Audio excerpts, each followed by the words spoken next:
அஸ்ஸலாமு அலைக்கும். இன்னைக்கு வெள்ளிக்கிழமை ஜும்மா தொழுகை. இங்க பாத்தீங்கன்னா ஆயிரக்கணக்கான இஸ்லாமிய பெருமக்கள் தொழுதுட்டு இருக்காங்க. சென்னையில இருக்கக்கூடிய மிகப்பெரிய பள்ளிவாசல் இது திருவள்ளிக்கணியில் இருக்கக்கூடிய ஜும்மா பள்ளிவாசல், பெரிய பள்ளிவாசல். இந்த பள்ளிவாசல் ஜும்மா தொழுகை நடந்துட்டு இருக்கு. இன்னைக்கு தமிழக சட்டமன்ற தேர்தலை நோக்கி நாம போயிட்டு இருக்கோம். ஒவ்வொரு இஸ்லாமியனும் இன்றைக்கு திராவிட முன்னேற்ற கழகத்துக்கு ஓட்டு அளிக்கிறது அவனுடைய கடமை. ஏன்னா சிஐஏ என்ஆர்சி சட்டத்தை தடை செய்யறது தமிழக முதல்வர் தான். என்ற வகுப்புவாரி திருத்த சட்டத்தை தடை கொண்டு வந்தது தமிழக முதல்வர் தான். இஸ்லாமியனாக பிறந்த ஒவ்வொருத்தரும் நிச்சயமா திராவிட முன்னேற்ற கழகத்துக்கு வாக்களிப்பாங்க. அப்படி வாக்களிக்கிறதுனா அவங்க யாருமே இஸ்லாமியன் கிடையாது. நீங்க பாத்தீங்கன்னா திராவிட முன்னேற்ற கழகத்துல தான் சிறுபான்மை மக்களாக எங்களுக்கு மிகப்பெரிய அங்கீகாரம் கொடுத்துருக்காங்க. சிறுபான்மை மக்களுடைய தமிழக சிறுபான்மை உடைய தலைவர் ஜுபேர் கானுக்கு ராயபுரத்தை சீட்டு கொடுத்துருக்காரு தலைவர். அதே போல பாத்தீங்கன்னா எஸ்டிபிஐ கட்சிக்கு சீட்டு கொடுத்தாங்க. முஸ்லீம் லீக் கட்சிக்கு 3 சீட்டு கொடுத்துருக்காரு. அதுபோல இஸ்லாமிய பெருமக்களை அதிகமாக குறைந்தபட்சம் ஒரு 12 எம்எல்ஏவா தகுதி அடையக்கூடிய எம்எல்ஏவா வெற்றி அடையக்கூடிய எம்எல்ஏவா செலக்ட் பண்ணி சீட்டு கொடுத்துருக்கக்கூடிய ஒரே கட்சி தான். வேற எந்த கட்சி அதிமுகலாம் பார்த்தீங்கன்னா பேருக்கு ஒன்று தான் கொடுத்துருப்பாங்க, அதுவும் ஒரு கோப்பரேட்டை கொடுத்துருப்பாங்க. பட் சிறுபான்மை மக்களுக்கு எங்களுக்கு அங்கீகாரம் கொடுக்கறது திராவிட முன்னேற்ற கழகம் தான். இந்த கட்சியிலும் சரி மாவட்ட செயலர் அங்கீகாரம் கொடுத்துருக்காரு. ஒவ்வொரு ஆண்டும் காயிதே மில்லத் அவர்களுடைய நினைவு நாளில், பிறந்த நாளிலும் இங்கே மரியாதை செலுத்தக்கூடிய ஒரே தலைவர் யாருன்னா தமிழக முதல்வர் ஸ்டாலின் அவர்கள் தான். மற்றவங்களாம் கொரோனா டைம்ல யாரையாவதுக்கு அவங்களுடைய அமைச்சர்களை அமைச்சு வச்சு மரியாதை பண்ணுவாங்க. பட் என்னைக்குமே இஸ்லாமிய மக்களை மறக்காம இருக்கக்கூடிய ஒரே தலைவர் தமிழக முதல்வர் ஸ்டாலின் அவர்கள். இந்த தொகுதி துணை முதல்வர் உதயநிதியுடைய ஸ்டாலின் அவருடைய தொகுதி இது. இந்த தொகுதியில நாங்கள் பேசிட்டு இருக்கோம்.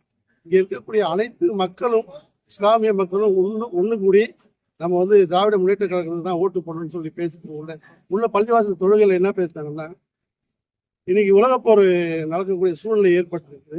இந்த உலகப்போர் ஈரானை எதிர்த்து அமெரிக்கா போன்ற ஒரு மாபெரும் நாடுகள்லாம் போரிட்டு கொண்டிருக்கிற சமயத்துல இந்த இஸ்லாமிய பெருமக்கள்லாம் நாங்கள் வேண்டுவதுன்னா, அதாவது தமிழ்நாட்டுக்கு இஸ்லாமியர்களுடைய இந்தியாவுடைய எதிரி யாருன்னா மோடி, உலகத்துக்கு இஸ்லாமியர்களுடைய எதிரி யாருன்னா ட்ரம்ப். இந்த ட்ரம்ப் இஸ்லாமியர்களை எதிரிகளா பார்த்து இஸ்லாமியர்களை அழிக்கக்கூடிய விதத்துல இந்த ஈரானுடன் போயிட்டு இருக்காரு. ஈரான் தான் இன்னைக்கு பொருளாதாரத்தை ரொம்ப கீழ்நிலையில இருந்ததுன்னு சொல்றாங்க. ஒரு சின்ன அந்த கடல் வழியை மூடும் போது இன்னைக்கு இருக்கக்கூடிய உலகத்தில் இருக்கக்கூடிய அனைத்து நாடுகளும் பொருளாதாரத்தை கீழே போகுதுன்னா இப்போ ஈரானுடைய வலிமை எந்த அளவுக்கு இருக்குன்னு நிரூபித்திருக்காங்க. நிச்சயமா இந்த புனித வெள்ளிக்கிழமை என்று நான் சொல்வது என்னன்னா, எல்லா இஸ்லாமிய மக்களும் ஒன்று கூடி மீண்டும் தமிழகத்தில் 7வது முறையாக நம்முடைய முதல்வர் மு.க. ஸ்டாலின் அவர்கள் ஆட்சி அமைக்கணும். நம்முடைய துணை முதல்வர் இங்கே மாபெரும் ஓட்டு வித்தியாசத்தை செய்யணும். அது போக திராவிட முன்னேற்ற கழகத்தில் இருக்கக்கூடிய நம் கூட்டணியில் இருக்கக்கூடிய அனைத்து தோழர்களும் மாபெரும் வெற்றி அடையணும். ஒவ்வொரு முஸ்லீமும் நிச்சயமா ஓட்டு போடணும். அதுவும் திமுகவுக்கு போடணும்.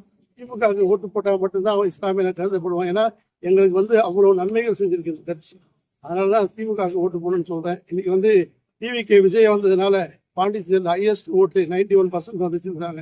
அது எத்தனை பர்சன்ட் வந்தாலும் சரி முன்னிலையில நம்பர் 1 ஃபர்ஸ்டா நாங்க தான் இருப்போம். மீண்டும் தலைவருடைய ஆட்சி அமையணும். உங்க அனைவருக்கும் நன்றி, வணக்கம், ஜும்மா முபாரக். கொரோனா டைம்ல எடப்பாடி பழனிசாமி மட்டும்தான் எல்லா மருத்துவமனைகளுக்கும் போயிருந்தாராம். அவர் தான் நல்ல ஒரு அவரோட ஆட்சியில தான் நல்ல ஒரு கொரோனா நடவடிக்கை கொடுத்தாங்க. இதே ஸ்டாலின் இறந்திருப்பாரு அப்படின்னு ஒரு பேச்சுவார்த்தை சொல்லிட்டாரு. ஆனா அந்த மறுநாள் அவர் பதிச்சு அப்படி பேசுறேன், நான் இப்படிதான் பேசுறேன். சார், எடப்பாடி பழனிசாமியை பத்தி நான் சொன்னா ஒரே ஒரு விஷயம் சார். அவங்க ஆட்சியில இருக்கும்போது ஒரு தடவையும் 4 வருஷத்துல ஒரு தடவையும் கண்ணியமிக்க காயிதே மில்லத்தினுடைய பிறந்த நாளுக்கு வந்தது கிடையாது முதலமைச்சர். இன்னைக்கு பாத்தீங்கன்னா அன்னைக்கு கொரோனா இருக்க கூட எதிர்கட்சி தலைவராக இருக்கக்கூடிய ஸ்டாலின் அவர்களுக்கு இருந்திருக்காங்க. அதுதான் கேட்டேன், ஏன் இப்போ இஸ்லாமியர்களுடைய ஒட்டுமொத்த தலைவராக நாங்கள் கண்ணியமிக்க காயிதே மில்லத்தை தான் பாக்குறோம். அந்த காயிதே மில்லத்தினுடைய பிறந்த நாளுக்கே வர முடியாத உனக்கு எதுக்கு இஸ்லாமிய மக்கள் நாங்கள் சப்போர்ட் பண்ணுவோம்? நீங்க கொரோனா பத்தி பேசுங்க சார். கொரோனா டைம்ல கொரோனா வார்டுக்குள்ளே போனது யாருன்னு எல்லாருக்கும் தெரியும். கொரோனா வார்டுக்குள்ளே முதலமைச்சர் பதில் சொல்லியிருக்காரு. நான் கொரோனா வார்டுல உள்ள போயிட்டு வெளில வரும்போது என்னுடைய மனைவி என்கிட்ட ஒரு வாரம் பேசாம இருப்பாங்க, இருந்தாலும் நான் மக்களோடு தான் நான் நிற்பேன் அப்படின்னு சொல்லிட்டு அவர் சொன்னாரு. என்னைக்குமே மக்களோட இன்னைக்கு இருக்கக்கூடிய ஒரே கட்சி, ஒரு மாபெரும் கட்சி திராவிட முன்னேற்ற கழகம். இது கலைஞர் காலம் முதல் அல்ல, அண்ணாவுடைய காலத்திலிருந்து தொடர்ந்து திராவிட முன்னேற்ற கழகம் மக்களோட, இஸ்லாமிய மக்களோட மிகப்பெரும் நெருக்கமா இருக்குது. அதனால இன்னைக்கு ஒரு பெரிய ஜோக்கரா இருக்காரு எடப்பாடி பழனிசாமி. அவர் சொல்ற இதெல்லாம் ஒரே காமெடியா இருக்கு. ஒரு லீடர்ஷிப்னா சார், இன்னைக்கு ஸ்டாலின் சாரை பாக்குறப்ப அவங்களுடைய பரம்பரை என்ன சார்? கலைஞர்ல இருந்து ஆரம்பிச்சு லைனா இன்னைக்கு பொலிட்டிக்கல்ல இத்தனை வருஷமா இருக்காரு. நான் அவரை பாக்குறப்போ நமக்கு ஒரு ஆசையா இருக்கு. எடப்பாடி எல்லாம் பாக்குறப்ப காமெடியா இருக்கு. என்னைக்கு வந்த தலைவர் நீ எப்படி வந்த தலைவர்? குற்ற வழியில் வந்து நீ ஆட்சியை பிடிச்சி நீ ஆட்சியில உட்கார்ந்து இருக்குன்னா நீ வந்து உனக்கு மக்கள் ஓட்டு போட்டு உனக்கு முதலமைச்சர் ஆக்கவே கிடையாது. இன்னைக்கு தலைவரை வந்து ஓட்டு போட்டு முதலமைச்சர் ஆகியிருக்காங்க. மீண்டும் 7வது முறையாக மாண்புமிகு முதலமைச்சர் ஸ்டாலின் அவர்கள் தலைமையில் திராவிட மாடல் ஆட்சி அமையும். சிறுபான்மை மக்களாக எங்களுக்கு மீண்டும் மாபெரும் பாதுகாப்பு கிடைக்கும் வேண்டுகிறேன். நன்றி, வணக்கம். எடப்பாடியை வந்து சாரி டெப்டி சிஎம் வந்து எடப்பாடி போராட்டம்லாம் பால்டாய் அதுவும் நாங்கள் கன்ஃபார்ம் பண்ணிட்டோம் சார். அவருக்கு பேசுறதுக்கு வேற பாயிண்டே இல்லை. பால்டாயில் இவருதான் பால்டாயில் வாங்கி கொடுத்தாரு. நீ பால்டாயில் வாங்கி கொடுத்தாரு சார். இவங்க ஒரு கவுண்டர் வீட்டுல பொண்ணு வயசுக்கு வந்து குடும்பத்தோட போய் இவங்க நிக்கிறவங்க ஒரு இஸ்லாமிய, அதாவது முகமது ஜான்ற ஒரு எம்பி சார், ராஜ்யசபா எம்பி. அவர் வந்து சிஐஏ என்ஆர்சி சட்டத்தை ஆதரிச்சு அதிமுக சார்பில் ஓட்டு போட்டது அவர் தான். ஆனால் ஓட்டு போடுறப்ப அவர் போட மாட்டேன்னு சொன்னாரு. இருந்தாலும் இவங்க ப்ரெஷர் பண்ணி அவர் ஓட்டு போட வச்சாங்க. ஓட்டு போட்டு வெளில வந்துட்டு அதுக்கப்புறம் எலெக்ஷன் ஒரு போய் இறந்துட்டாரு. இன்னைக்கு வரலாம் அந்த வீட்டுக்கு போய் ஒரு நலம் விசாரிக்கலாம், ஒரு துக்கம் விசாரிக்கலாம். அந்த குடும்பத்தை என்ன கேட்கறேன். அப்படி அனாதையாக இஸ்லாமிய மக்களை ஆக்கியவர் தான் எடப்பாடி பழனிசாமி.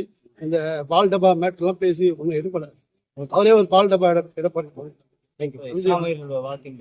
விஜய்க்கு எந்த மாதிரி இருக்குன்னு நினைக்கிறீங்க சார்? விஜய் சாருக்கு வந்து பெரிய கூட்டம் வருதுன்னு சொல்றாங்க.